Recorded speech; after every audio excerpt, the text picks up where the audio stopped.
जी अस्सलाम वालेकुम वरहमतुल्लाह। दरूदो सलाम मोहम्मद वाले मोहम्मद की ज़ात पर। बाबा सन्यास व्लॉगर में सब दोस्तों को खुश आमदीद। जी आज हम अज़ीम सन्यासी साहब से कफूर के तेल का फार्मूला पूछेंगे। जी भाई। बिस्मिल्लाहिर्रहमानिर्रहीम। सब दोस्तों बुजुर्गों को मेरे भरावां को मेरी तरफों अस्सलाम वालेकुम। अच्छा जनाबे अली, ये नुस्खे का नाम है जनाबे अली कारीगर तेल। ठीक है जी।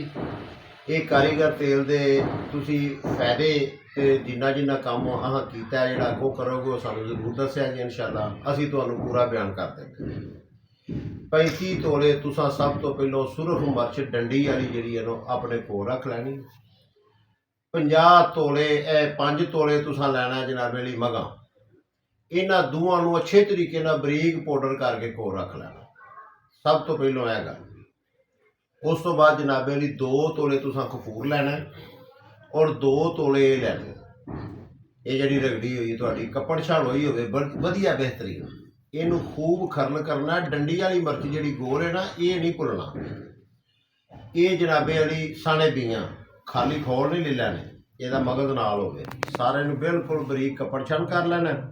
ये जो 2 तोले लैना तो 2 तोले कपूर लैना, इन्हूं खूब अच्छी तरह खरल करना करके ते रोगनी चीनी की प्याली जिहड़ी है ना वो जनाबे अली तुसां ले लैनी है। उहदे विच पा लेना, उत्ते शीशे का गिलास बूंदा मार के ते उहदे ते आटा ला देना, अच्छे तरीके नाल बंद कर लेना। ते थल्ले जनाबे अली मोमबत्ती की लाइट बालनी। तुहाडे जिहड़ा शीशे का गिलास है ये नाल कपूर आके लग जाएगा, तुहानूं पता लग जाएगा कि कपूर आ गया। ये अमल इस तरीके नाल 10-12 अमलों तो बाद ये जनाबे अली कपूर तुहाडा कायम हो जाएगा। वो पहला फुदला कढ़ देना, नवा पा लेना इसे रूटीन नाल। ये जनाबे अली ये जो पूरा कायम हो जाएगा एंड के उत्ते तुहाडा बचेगा 15 ग्राम जिहड़ा कपूर है। इस कपूर नूं लैना जी जनाब।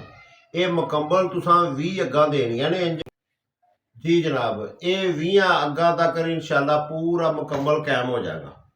ये जनाबे अली कपूर ले लेना, 7 जवैन ते 7 पुदीना, इन्हां दोवां नूं ये भी इन्ना नहीं लैना, इन्ना नहीं लैना। इन्हां दोवां नूं खूब अच्छी तरह खरल करना।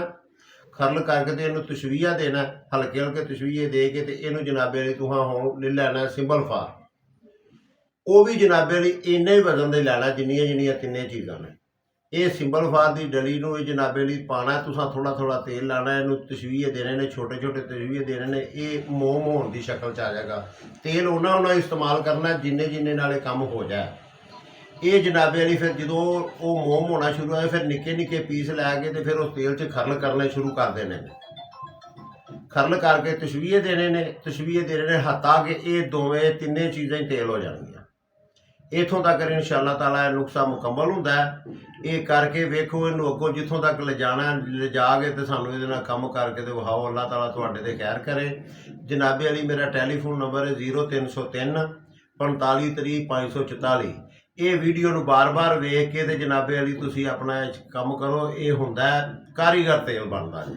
अस्सलाम वालेकुम।